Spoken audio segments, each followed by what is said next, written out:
Alright, and welcome guys to something I haven't done in quite a long time.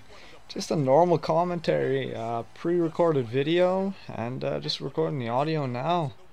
Um, yeah, and I'm talking about the big announcement.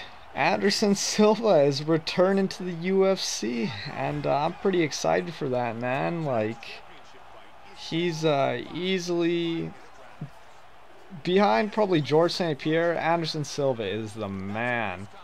Like, all of his just crazy fights, his crazy knockouts, like just what he does in the cage, he's easily one of the most exciting guys to watch fight. And yeah, he's back. I believe it's January 31st at the UFC 183. And another one of my favorite personalities is coming back for this fight. Nick Diaz. That is right. One of the Diaz brothers is back. And being a GSP fan, I mean, I love that rivalry, man. Nick can talk some mad shit. He didn't back it up too well in their fight, but Nick's definitely he's a personality. And yeah, now they're gonna clash. It's return of the, or I guess it would be the fight of the returning fighters.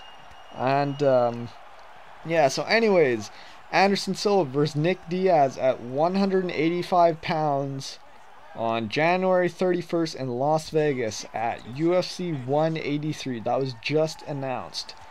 And so like I said, the fight of the returning fighters. And Silva, so he's returning after 13 months. If you've been living under a rock or if you just got into UFC, I don't know. But Silva broke his tibia and fibula in his rematch with Chris Weidman. And so basically, if you don't know what that is, I'm sure you can search it up, whatever you want. Just be warned, it's a gruesome injury. Silva breaks his shin bone in half pretty much, wraps it right around Chris's leg, and everybody's thinking, you know, this is the end of Anderson Silva. He's not going to return after this, and 13 months later, he's going to be in the octagon fighting again. So, so now that's his return. Diaz, on the other hand, Nick, man.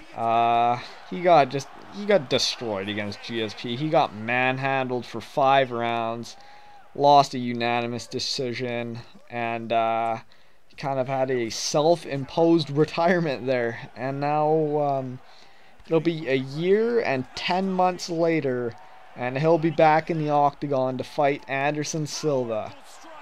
So yeah, I mean, I'm excited for this fight. I'm very excited for this fight. I think that although it's getting played up as a super fight, you know, oh, Anderson Silva, Nick Diaz super fight. I mean, I wouldn't really call this a super fight. I would more call this the return of Anderson Silva. Yeah, some people may say, oh, it's a return of Nick Diaz, but for the most part, people will see this fight as the return of Anderson Silva, and they'll tune in to watch because it's Silva, not because it's some super fight. Like, it's not a super fight, let's be real. If it was a real super fight, if we were talking about an Anderson Silva super fight for his return, we'd be talking about George St-Pierre returning to the octagon also. So, I don't know, man. I don't see it as a super fight. I see it as more as Silva's return, which makes it such a big fight. If it was a real fight, it'd be Silva versus GSP. That would be a super fight, not Silva versus Diaz. As for how the fight's gonna go, now that's an interesting one because really you don't know how Anderson's gonna be. It's gonna be almost a year, a bit more than a year, a month over, since Silva's been in the octagon, and I mean, you don't really know how Nick's gonna do. Nick's always kind of, if he'll show up and he's on, or he'll show up and he's off. You don't really know. But with Silva, nobody really knows how he's gonna be after that injury. Is he gonna be hesitant to throw those leg kicks, which was one of his signature moves, really?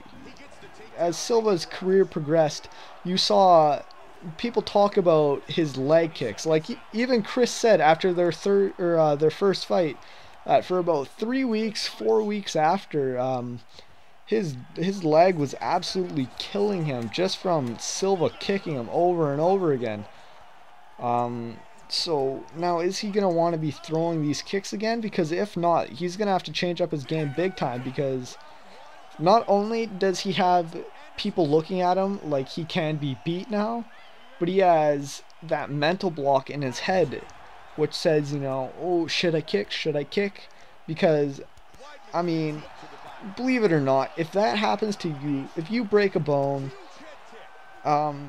say, I'll bring a hockey example in here. I got hit from behind and I dislocated my shoulder. So now, this happened fairly early in my minor hockey career. I believe I was probably like 13 years old.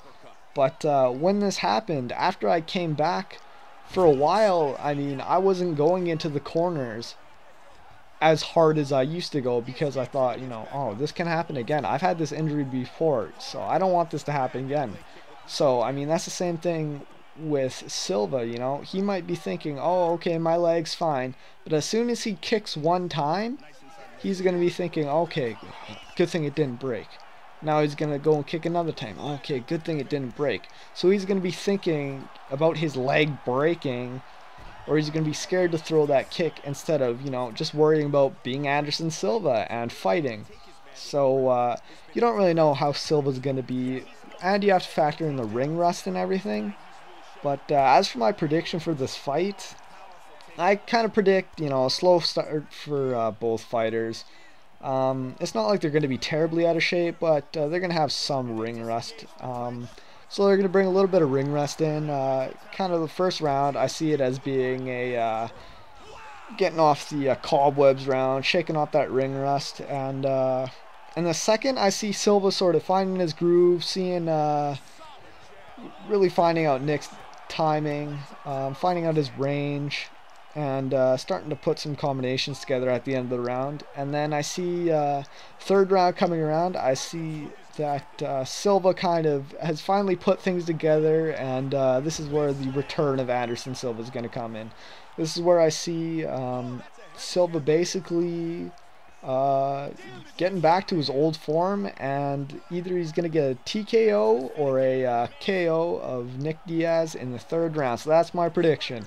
Third round KO by Anderson Silva. And now, I'm not saying that Nick Diaz is a slouch or anything. I don't see, after such a long layoff and fighting such a high caliber guy, that he'll be able to do it. And, I mean, if he does, good for him. If he does, good for him. Because Dana White's talking about, oh, if Diaz wins, it could be very possible he gets a #1 contender fight or a title shot even.